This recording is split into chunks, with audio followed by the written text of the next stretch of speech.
All right, I'll put everything back.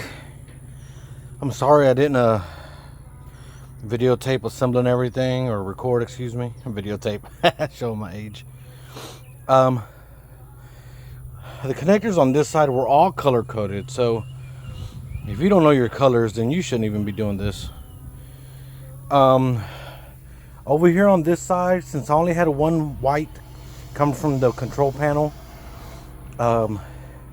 the two whites that went into the motor, I put one on top of the other like that,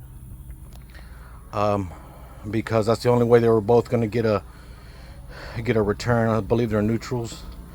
I'm assuming they're neutrals. They had a black, a red, two whites, and a green. So I'm assuming that's the neutrals, two hots, because this does 240. Runs my whole house great. About to start it. I got the jump box on it because the battery is dead. So we'll see if it starts. And the other cable that came in the package that I showed earlier, it goes here to replace the switches in the back of the gas selector or propane selector. And I'm gonna turn this on.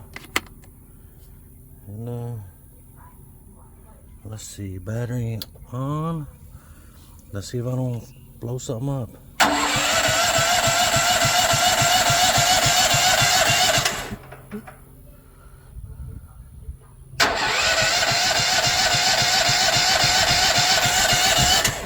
Oh, maybe it'll help if I turn on the gasoline line.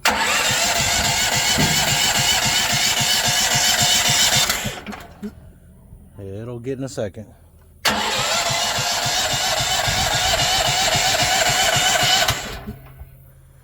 It'll go.